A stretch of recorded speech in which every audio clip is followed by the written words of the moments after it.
up in northwestern part of Wisconsin, and the nearest Muslim population is like 2 hours away. We grew up in a non-denominational family, and so technically, yeah, my mother's side of the family was Methodist, and my father's side of the family was Lutheran, but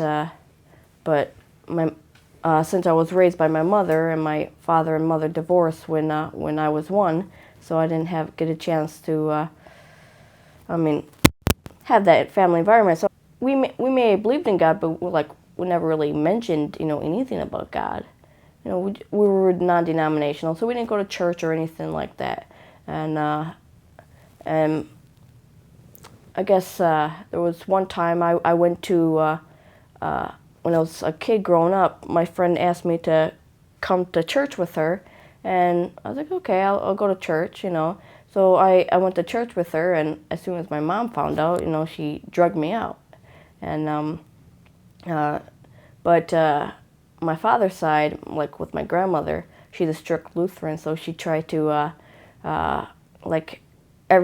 for birthdays and Christmas and everything, she tried her best to, she'd give me some maybe crosses or some, Christian books or whatever type of thing. Yeah, I may hold them or I may wear them or I may read them, but, not, of course I was still a kid growing up. Nothing was really hitting me. About a month before my 14th birthday,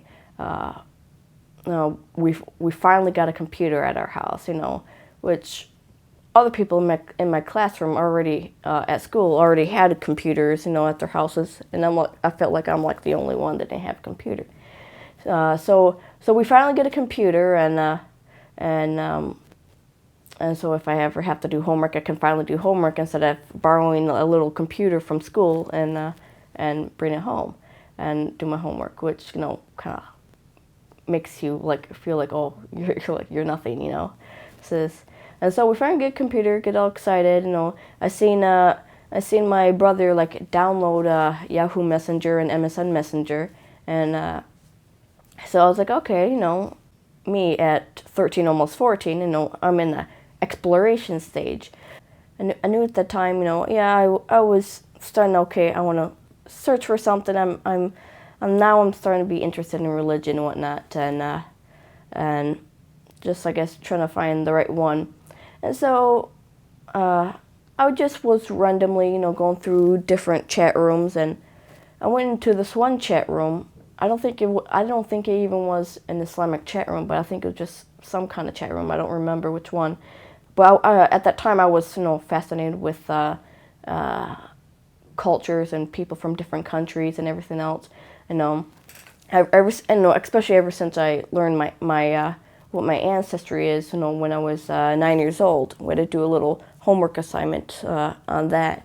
That ask you, to, I guess, write what your ancestral background is.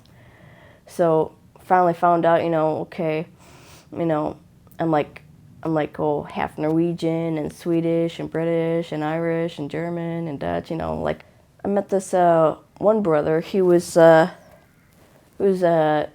Sunni Pakistani brother that lived in Dubai, and he told me his name and told me that he was a Muslim. Mind you, this is 2 years after 9/11. So even after 9/11, I never even heard of the word Muslim or Islam or anything like that. I might not have been 100% actively looking, but kind of you finally got the curious side of things. You want to check different things out. And well, if religion is one of them, okay, religion is one of them. You find out whether it's religion or culture or whatever, so you're in the exploration stage. So I guess I stumbled across, religion, and one of the people, when the guy told me that he was Muslim, I was like, what is that, and he told me, basics of Islam and what Islam is about, and me and him were talking for about a good, about month and a half, 2 months, and then at the time I finally met a couple more, Muslims, on Yahoo Messenger. It's when they used to have chat rooms, and so, and this time, a couple of them, might have been across the world, but a few of them were here in USA, and one of them I had a little bit more connection to because I guess he was in Chicago, and so he wasn't that far away from me compared to the other people, and so so they were all telling me about Islam, and by that time it's already December of 2003, and because when I first started my exploration into Islam, when I was first introduced, it was September of 2003, and so here it is, December 2003, and the people I met online, they finally sent me some books and some materials, and with me, I'm a person that likes to read, and so I opened up the first book, and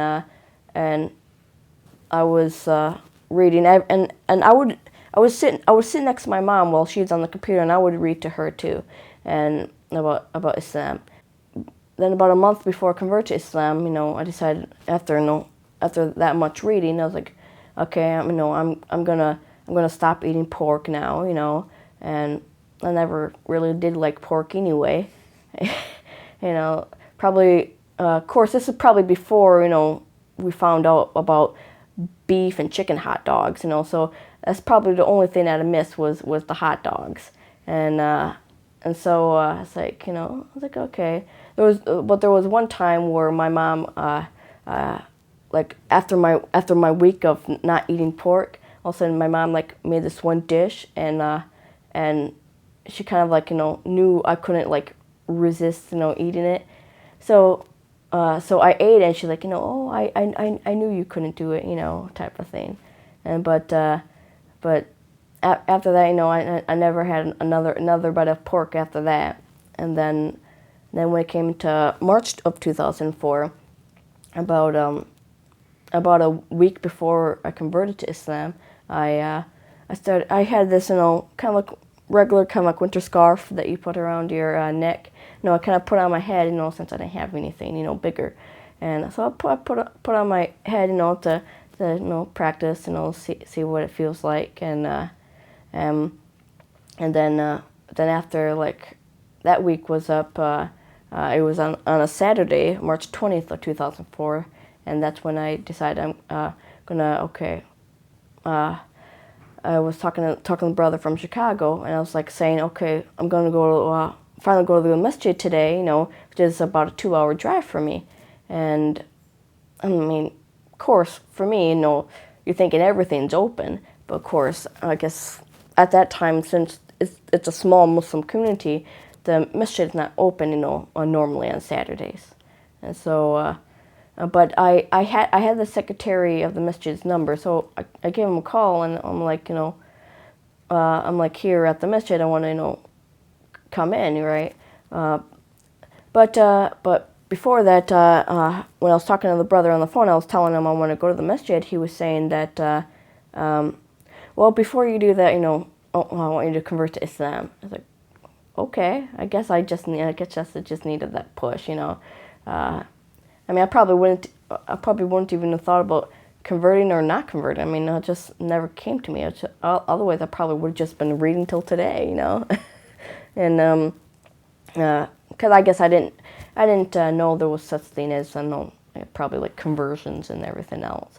I'm like, okay, and so he called up another brother, to be the witness to my shahada, and while I was saying the shahada, and I was repeating after him the shahada, and I was getting like goosebumps all over my body and everything else. Here it is, like 9 a.m. in the morning on Saturday, and so after that, like we hung up, like promptly after that, and I go downstairs and I tell my mom, oh, I converted to Islam, like right away, and of course right away she got mad at me, and she's like started yelling at me and everything else, and I was like, ah, and But after about an hour, because we did have plans to go to the masjid anyway, we both agreed. And after an hour, she calmed down, and we got ready and we left for the masjid. And so when we arrived at the masjid, found out it's closed. So I called the secretary of the masjid, and I was like, "We're at the masjid, but it's closed." I guess he only lived maybe a couple minutes away. So so he came to the masjid, opened it up, kind of gave us a little tour around. Very small, but still, it's something. So so my mom was telling me in the car on their way there that she said, "Oh, I want to convert to Islam too." It's like, okay, and so we went to the masjid, toured around, and before we were about to leave, we were in the masjid area, and I was like, "Oh, my mom wants to convert to Islam too." So, he said the shahada to her, and she repeated it, and so before we left, he gave us, a Quran that was from the masjid, and I guess a book holder for the Quran, and I guess one of those how to pray books that I guess they had laying around. Like, okay, so of course right away I went into like, okay, reading the Quran and the commentary first. So even till this day, I'm still yet to finish reading the Quran for the first time, after 11 years of being Muslim, and because I'm taking my time and reading it, trying to get it all in depth first, and then maybe after I finish reading the Quran with the commentary, then I'll like just read it normally, right? And so I think it's going to be like a big milestone for me once I finish reading them for the first time. But that was my part of Islam, of converting to Islam. Then, of course, when I first converted to Islam, I first became a Sunni, Muslim. Then 9 months later, became a Shia Muslim. When I first converted to Islam, I guess, especially for a new Muslim, the very important time for a new Muslim, I guess, is in the first few months, of Islam. And so when I converted, I was doing my own reading probably for a good a month or two.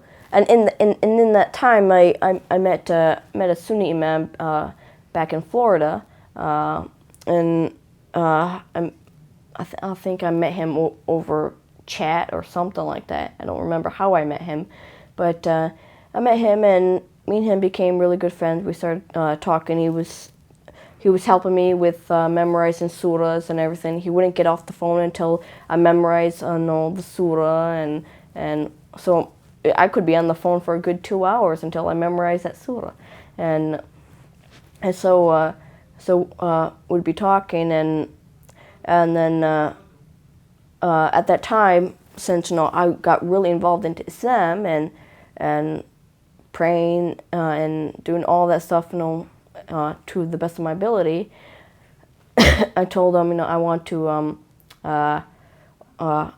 I was interested in, I want to go to an Islamic school, and so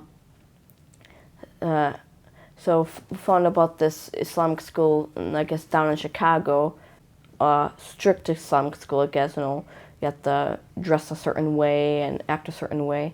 Then I finally get there in beginning of August, of 2004. I was there for boarding, so I stayed there, all day and all night, because boarding school. I realized quickly, especially after about a week being there, I didn't quite like the surroundings in my area. It felt more like a prison to me, because it's mainly like Desi Islamic school, so it was like really strict. You had like barbed wire fence, around the school. They were saying, "Oh, that's keeping the people outside coming in," but to me, it's like,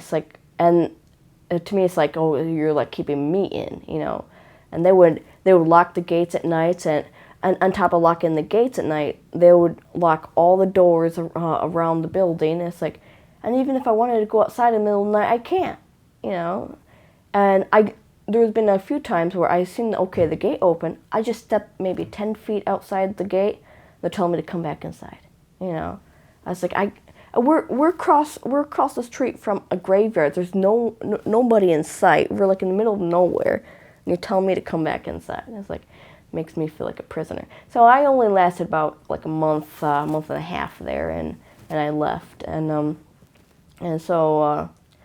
shortly after I left, and came back home to Wisconsin, I went back into Yahoo Messenger, and I met this one Indian brother. He lived in India at the time, and that's when he mentioned that he's a Buhra Shia. I'm like, you know, what's Shia? And I never heard. It's like from back from day one. I'm like, what's Islam? What's Muslim? I was like, what's Shia? You know, I never heard of that. And so he was telling me, you know, what Shia Islam is about, and I was like, oh, okay, you know. And then when I mean, he only got maybe on the bare basics, and then I don't know, when I was like, okay, I want to learn more. He's like, before I do that, I have to get permission from my leader or whatever type of thing. And I guess we were like waiting forever, and in the meantime, while we were waiting, I met this Iranian Shia brother, you know, of the Isna Ashari at a university there or something like that. But he, to the best of his English ability, he was trying to, you know, tell me about Shia Islam, and he was talking to me for a while, and then he finally sent me, like, you know, in the course of maybe a couple of months, he sent me probably a couple boxes of books, and so the first book I picked up, you know, was really like the Know Your Islam type of book, you know.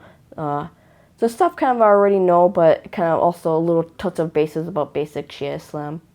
And so I read that, and like, okay, you know. But then then the second book I picked up was Then I Was Guided.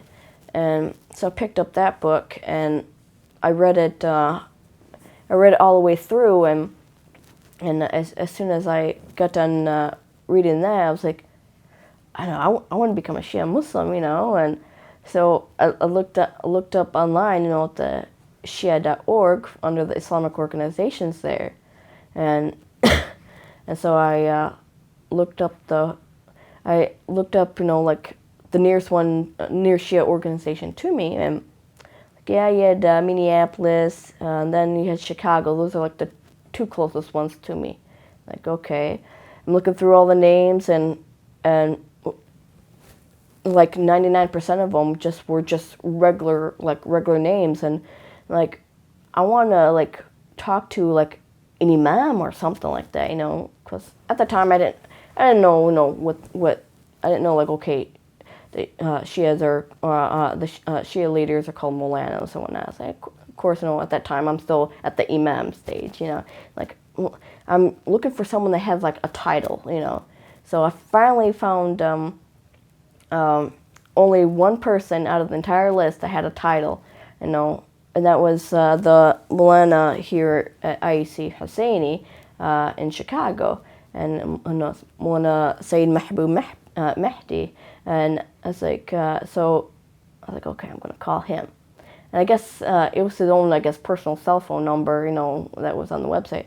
So I called him up. It's like, you know, 9, 10 o'clock at night, and so I call him up, you know, I'm in my room and everything else, you know, no one can hear me. And so I was talking to him, and I was saying how, like, I just got done reading Then I Was Guided, and I was like, oh, I want to become a Shia. How do you become a Shia? He's like, oh, since you already said the Shahada, just say Ashhadu anna Aliyyun waliyullah. I'm like, okay. So instead, he's like, okay, now you're a Shia, you know. And so when the Iranian brother sent me some books, he also sent me some materials too, like, you know, like a turba. And so I got along with the books, I had the How to Pray book too. So I started reading from that book, and that's how I started praying the Shia way. And but of course, the first month after converting to Shia Islam, I was still at the, like, transition stage in a way, where like you're like, you still have your Sunni people who you're talking to online, trying to say, stay a Sunni, and trying to pull you both ways. And here I am, I'm being torn apart, I'm being all confused, and I'm like, so I called up Mullah, and I'm like, say something to me that that will, keep me on the path of Shia Islam, because, to all the confusion, because at times I would be praying the Shia way, and then at other times I might be praying the Sunni way. So I was literally like doing both ways, and so I don't know what he said to me. I don't remember what he said to me, but he said something, and from that day on, I never looked back at Sunni Islam again. So when I first converted to Shia Islam, which was in December 2004, about 9 months after I converted to Sunni Islam, then of course, since I had my How to Pray the Shia Way book and the turba and everything, since I was isolated in generally from any type of Muslim community, Sunni or Shia, and so I was doing that for the first few years, and then about 4 years of being Muslim, then I finally got a chance to move to Chicago. And so when I moved to Chicago, I was about half an hour away from the near Shia community. So I went there, as much as I could, which is not very often, since at the time I didn't have a car or anything, and I didn't know any, Shias at the time in the community except Molana, and I was like, but I think he gave me like maybe a number to someone, and they might have picked me up a couple of times, and I went there a few times, but things got a little bit more better after I moved to a different place, and I finally got my own car, and so I went there a little bit more than I did when I first moved to Chicago, and but of course many times, probably even till today, even after 11 years, whenever I go there, I mean, I don't know about the other couple of converts that might be there, IEC, I don't know about them, but I know for me, I don't feel that as much accepted there, it's like, since it's majority, if not all, Daisies there, and I feel like whenever I go, I'm like the only white person there, and I don't have everyone coming to me and having me be introduced or anything like that, it's just they're with their clique, and I'm just isolated by myself. That I started going there, that I made friends with, I guess, Molana's wife at the time. Majority of the people, I guess, didn't want to really associate with her too much, even though, yeah, they may say their salams to her, but for one, yeah, she's not Daisy, she's Iraqi, and at the same time, to them, they think that she's too religious for them, because she's dressing with a proper hijab and jilbab, abaya, and they, of course, with the women, they just dress their normal shawl kameez, no proper hijab way type of thing. After maybe a couple of years of being in Chicago, I finally started wearing the jilbab along with my hijab, because before that I was just wearing the long sleeve shirt and long pants, and so I finally started wearing the jilbab, and of course that doesn't even make anything any better, in a way where, of course, now I'm just isolating myself even more, It's like, now I have to find a group of people that would accept me, what I'm wearing now, and now I'm not dressing like they are. I enjoyed reading the stories of the Ahlulbayt, you know, and not anyone specific or anything, but I may like, you know, compare to, like, you know, some of them, you know, I may have maybe some similar situations in some ways, and so you have that kind of little connection on that part, and so no, it's like an undescribable feeling. It's not something that you can really like describe. It's just there. You just know it. Just have that feeling.